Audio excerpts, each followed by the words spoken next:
Welcome to the Wealth Mindset with JD Garnier. Listen, I hope you're having a productive week in your wealth creation journey. And as always, my goal is simple to help you walk in wealth mentally, physically, spiritually, and financially. To take the things that God has already given you and use those to create a life of purpose so that wealth is more than just what you acquire. Wealth is who you become. You are the wealth. It's not your investments, it's not your real estate, it's not your business, it's you. Before you have any of those things, you have a unique and specific set of talents, abilities, gifts, ideas, habits, disciplines, and inclinations that form the basis of everything that you do in this world. And once you tap into that, you build wealth in your life. So again, you are the wealth. Listen, man, I think I figured out the problem. The problem is that nobody want to fix the problem. People don't really want to solve the problems in our community. They just want to make enough money to where it's not their problem anymore. That's why you have people talking about you can't take everybody with you. You got to leave some people behind. People are not really trying to fix the problems in our community. They are trying to put themselves in a financial and economic position where those problems are not their problems. And to me, that's a problem. We've made our decision: capitalism over community. We've chosen capitalism. We've chosen the individual pursuit of success over the collective improvement of our economic situation. And now nobody really wants to fix the problem. As it stands today, we have about $1.8 trillion in spending power in our community. Yet we own 4% of the wealth. In the past 5 years, we've started businesses at double the rate of other communities. Yet 85% of our businesses fail within the first 18 months. Right now, the average net worth of a black family is 7 to 10 times less than the average net worth of a white family. We have over 3 million businesses in our community, and 95% of those businesses are single owner businesses. And so, how do we fix the problem? The problem is more than just economic. The mathematics by themselves show that we're in a tough situation, but our problem is deeper than just economics. I keep saying all the time, it has to be about more than money. There's something called the velocity of the dollar.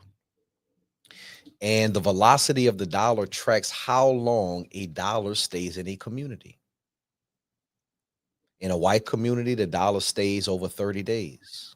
In a Jewish community, the dollar stays over 30 days. In an Asian, in a Hispanic community, the dollar stays over 2 weeks. In the black community, a dollar stays circulating in our community less than an hour. Money circulates in our community at an extremely rapid pace, meaning we're not keeping the wealth. Other people are benefiting off of that $1.8 trillion in spending power, and we are not taking advantage of it. So, how do you solve the problem? Well, the first question I want to answer is, what is the problem? What is the problem? Not who caused it, not the statistics and data, but what is the actual problem? The problem is our attention has been focused on capitalism and not community. Every single individual person is on this path to achieve financial success for themselves, while our children fall behind, while our elders fall behind, while as a collective community, we are falling behind. But if you can get that leg up, if you can get that notch up, For most people, that's all they're concerned about. That's why 85% of our children cannot read or do math at an acceptable level. We depending on the system to raise them. We're depending on somebody else to educate our children. And my question is, if 85% of our children are not proficient in math and reading, then who is going to benefit from all of the things that we're doing today? Who is going to benefit from all of the things that we're fighting for today? Who is going to benefit from all of the things that we're accumulating today if 85% of our children are not prepared for the real world? They're going to get left behind. I don't know if you know it or not, but this world is changing at such a fast pace. It's going to look totally different in 5 years.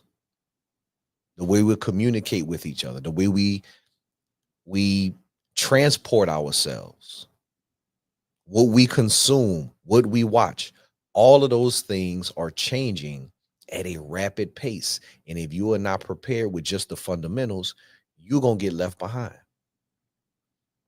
Every single day, it's companies laying off tens of thousands of people. And in the past, that was a normal part of an economic cycle. Companies lay off people. And then when the economy picks back up, then the hiring picks back up. But what's different today is with technology, with artificial intelligence, with all of this investment in efficiency, when those jobs leave, they're not coming back. Those 40, 50, 60, 70,000 people layoffs, those jobs are not coming back. Those jobs are not being replaced by humans. Those jobs are being replaced by robots. And so we will never see those jobs again. And so it is extremely important and imperative that you as a person, you as a consumer, you as a wealth creator are preparing yourself for this changing world. But not only prepare yourself, prepare your children. Because the school system is behind the way the world is developing. The things they're teaching our children in school today are lagging behind what's really going on in the world. So if you are only depending on the school system to raise and educate and prepare your children are already behind. Your children are already not ready for what is about to happen because you're depending on an antiquated school system and antiquated curriculum to raise our children. Listen, the economy has 3 requirements. Any economy in the world needs 3 components for it to run efficiently. You need people, you need innovation, and you need capital. The people are the workers. The people are the consumers. The people are the labor. That is the biggest part of an economy because the productivity is what keeps an economy going. For whatever reason, as a community, we always get relegated to the worker class. We always get relegated to the worker part of the economy, but you can't build wealth in the worker part of the economy. The worker part of the economy is where you trade your time for money. The worker part of the economy is when your income is based on your time and your efforts. You can get rich in that circumstance, but you cannot build wealth as long as you are trading your time for money. In the worker part of the economy, in the people part, there's 2 types of labor. There's skilled and unskilled labor. If you are unskilled labor, you don't have a chance. The way this world is changing today, if you do not have a skill, if you do not have something to bring to the marketplace, something to bring to the workplace, you're going to get left behind. If you are unskilled labor, you are going to be relegated to minimum wage. You're going to be relegated to low paying jobs. You're going to be relegated to jobs where you have no power or no control. And so in the people part of the economy, the first step that you have to take is to become skilled labor. What is your skill? What is your gift? What is your talent? If you don't have that, you don't have a shot in this world. You have to develop yourself into something. I always say you are the wealth. The first way to build wealth is to become an asset. What do you have of value that you can give to the marketplace? Is it your work ethic? Is it your talent, your ability, your gift? What is that thing that you can do with your hands? That thing that you can do with your mind? What is it that you can do to increase your earning potential in this world? You have to become skilled labor. That's the first step. You have to become the value. You have to become the wealth. What is it that you bring to the marketplace?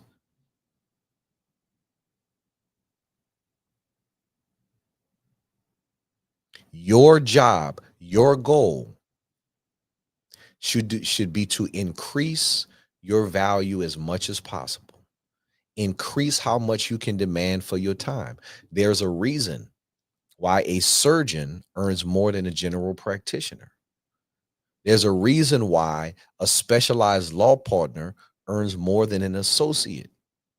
It is because they have a specialized skill, something that is so unique that very few people can do. And now they can charge and require more money for their time. That's why you have to develop yourself, because the sharper your skills, the more you can require for your time. And so the first step is that we have to become skilled labor. Science, technology, engineering, math, finance. We have to put ourselves in a position where we're going to trade our time for money. We're going to trade it at the highest level possible. We have to develop ourselves. The second part of that is that we have to limit our consumption. The people part of the economy are the workers and the consumers. $1.8 trillion in spending power. We are consuming at a rapid high level, and we have nothing to show for it.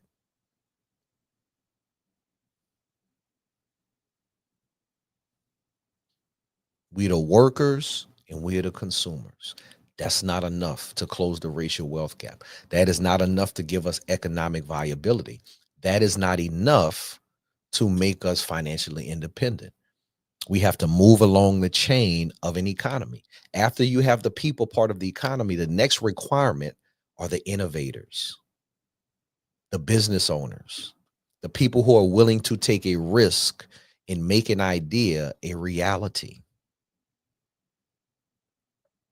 I said earlier, we have over 3 million businesses in our community, but 95% of those businesses are single owner businesses. We have to expand. We have to grow our businesses. We have to become employable to ourselves. It's not enough for us to just have a business that we run, we own, we do everything. You own a job. You at the highest level of skilled labor when you run a business where you do everything. You can make a lot of income, but again, you can't build wealth because you're trading your time for money. And so once we get to the idea part of the economy, once we become entrepreneurs and business owners, the goal is to make those businesses something valuable in our community. It's a process that I call the HBCUs of business, from hustle to business to company to unlimited value. A hustle is nothing but an informal, unorganized business, but a business is nothing but a formalized, organized hustle. And so once you find something that you know how to make money doing, once you find something that you're good at, once you find something that you like, in the beginning is just a hustle. In the beginning, you're doing everything. There's no formalized process. There's no organization. You just displaying your gift, displaying your talent, trading your time for money. But it is just a hustle. And this is the problem. You can't sell a hustle. And so in order to turn that hustle into a business, you have to formalize it and organize it. You have to formalize that business in the eyes of the law and in the eyes of the financial community. You have to have all of your documents, all of your paperwork, all of your filings. You have to choose which type of business entity you're going to be. You have to make sure that you file the right proper tax returns. You keep all of your business documents, all of your receipts. You need to formalize the business, make it legitimate. That's the only way it can grow. You cannot sell a hustle. You have to formalize it in the eyes of the financial community. You need a bank account. You need to keep up with your expenses. You need to be able to track everything. You need to separate your spending, formalize and organize. You're turning a hustle, something that you know how to make money doing, something that is all over the place. You're doing everything and you're turning it into a business. Formalize it and organize it. When you organize it, the goal is to create a formalized, organized process that is repeatable. Something that you can repeat over and over so that every client, every customer has the same experience. Formalize and organize. You want a consistent, repeatable process that has value. That's how you turn a hustle into a business. Formalize and organize. But now, once you have a business, you're still doing everything. You're still responsible for everything. If you miss a week because you're sick, the business goes down. If you take a vacation, the business does not earn any revenue. You own a job. And so the next step is to turn that business into a company. The next step is to take that formal, organized business, that entity that you've created, that you've formalized, that you've organized, that you've created a repeatable process. And now you have to turn it into a company. You have to automate, delegate, and separate yourself from that company. You have to automate as much as you can. Utilize the technology that's available to you. I don't care what type of business it is. Today, there is more technology than ever to automate tasks. Things that do not generate revenue need to be automated. Automate and delegate. If you have employees, delegate tasks to them. Delegate tasks to systems. Delegate tasks to software. Utilize virtual assistants. There's enough technology now today where you can run a business even if you don't have employees, and you can automate and delegate tasks. And lastly, you have to separate yourself from the business. I tell business owners this all the time. The value of the business is in its separation from the owner.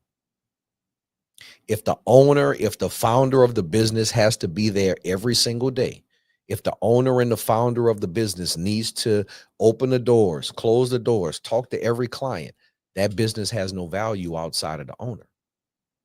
But if that business can operate, if it can generate revenue, if it can make sales, if things can get done without the owner having to be there, now that business has a value outside of the owner. Now that business has value on its own. That value is something that you can sell on the open market or pass down to your children. From hustle to business to company. And once you have a company, once you have an entity that is separate and apart from yourself, something that has value on its own, the next step is to create unlimited value. Now that you have the free time, now that you're not doing everything in the business, now you can become strategic. Now you can become a visionary. Now you can take that business and figure out how to grow it to scale. You can vertically integrate. See, one of the problems in our community, especially when it comes to business ownership, is we are at the retail level. We sell t-shirts. We buying a t-shirt from somebody else. Somebody else is doing a design, and we are just getting the retail product to sell. If we sell burgers, we're getting the meat from somebody else. Somebody else owns the cows. Somebody else owns everything that we're getting, and we're selling those burgers at the retail level. The reason why the velocity of the dollar is so fast, the reason why money flows through our community so quickly is because we are not vertically integrated up the supply chain.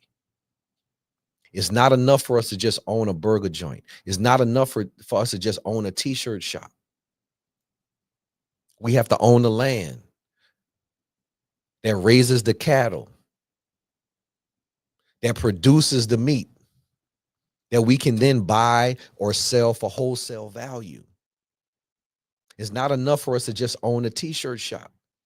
We need to own a printing press. We need to own the land that produces the materials for the t-shirt. That is how you vertically integrate up the supply chain. And now, when that happens, you're not just getting a $5 profit from a t-shirt you sell, because now you own the land. Now you own the cotton. Now you own a printing press. So now you're getting more profit from that retail price because you vertically integrated. It's not enough for us to just sell at retail. We have to integrate throughout the supply chain. We need to own infrastructure. That's how you close the wealth gap. You create unlimited value by scaling that business and maximizing that business and permeating through the entire supply chain, from hustle to business to company to unlimited value. That's the idea part of the economy. And the last part of the economy is the capital, the access to capital and the investment of capital. Only 4% of the Black community invests in the stock market. I say all the time, we pay for capitalism, but we don't participate in capitalism. We pay for it with our consumption, but we don't participate in it. We don't benefit from 10, 15, 20, 25% market gains, but we consume what the market produces. So when it comes to capital, it's time for us to participate in the growth of the economy. It's time for us to figure out ways to pool funds and access capital outside of traditional means. It's time for us to reinvest the money that we are earning, not in consumption, but in production.